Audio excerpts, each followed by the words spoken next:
Hello guys, good to see you back. Once again, I am back with another project related Python OpenCV, and today in this project we are going to conduct car detection.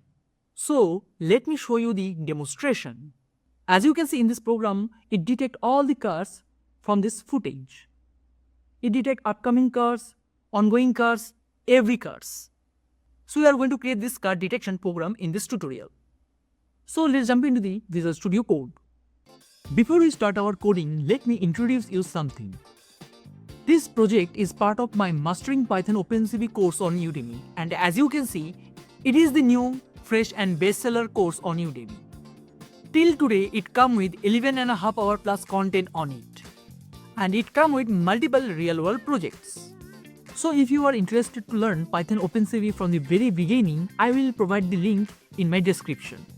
Just check this course on Udemy and you will understand why it has become bestseller. So let's back to the code. So we are in my Visual Studio Code editor, and as you can see in my current working directory, we have the cascade file, cars.xml. We are going to use this file. Also, I'm going to attach this file that you can use it. Also, as you can see, we have another file, cars.mp4.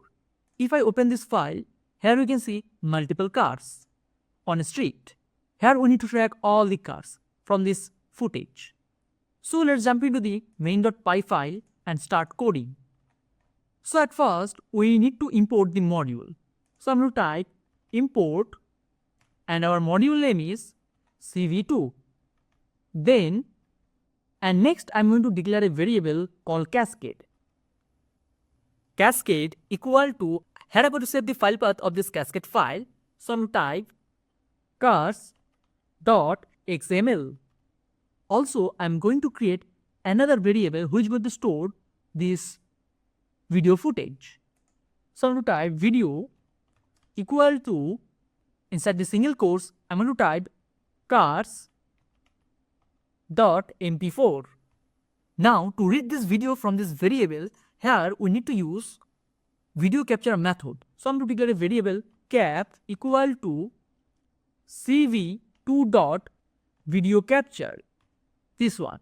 Then inside the round braces, I'm going to pass the variable name video. After that, we need to read this Haar cascade file. To read the Haar cascade file, we need to use cascade classifier.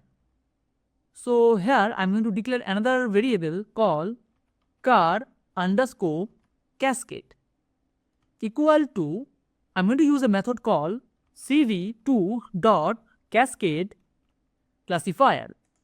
And inside the round braces, I'm going to provide the file path, the variable name, which is cascade. And then we need to run a loop. Here we need to read the frames from this video file, from the cap variable. So I'm going to use while loop. While true, then inside this while loop, I'm going to use read method, cap.read. This method going to read the video file and it's going to return total two things. First, it's going to return a boolean value and then it's going to return the actual frame, the image.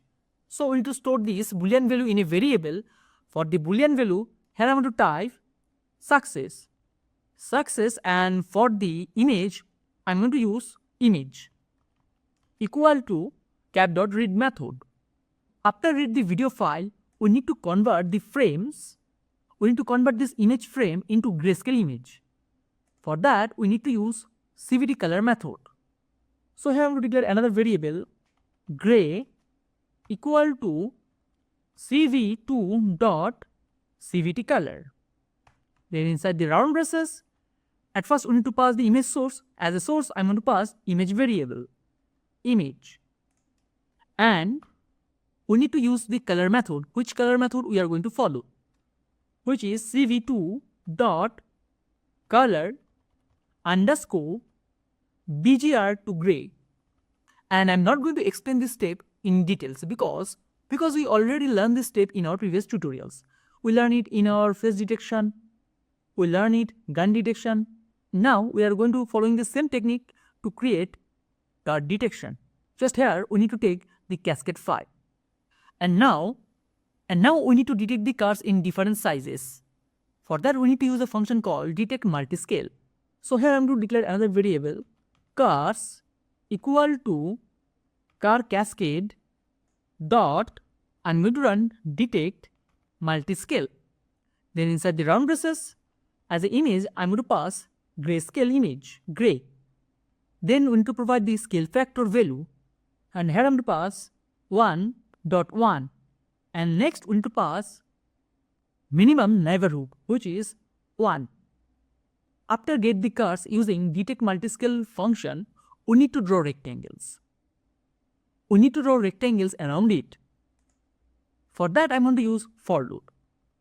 For x-axis, y-axis, width, height in cars, then inside this for loop, I'm going to use rectangle method to draw the rectangle.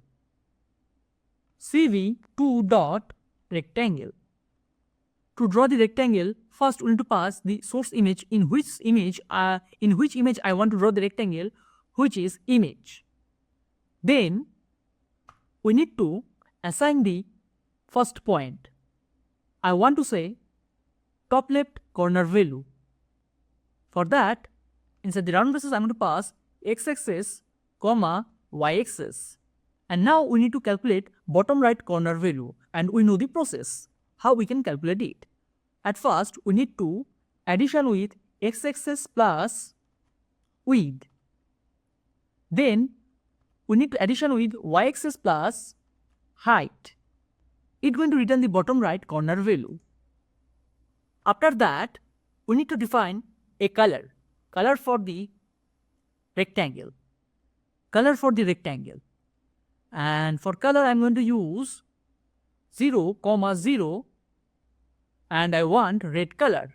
So here I'm going to pass 255. Also, I'm going to pass the thickness value, and our thickness value is 2. Now, outside the for loop, we need to display the frames in a window. So I'm going to type cv2.IamShow method. IamShow, then inside the round braces, at first we need to provide a window name, and our window name is cars. Then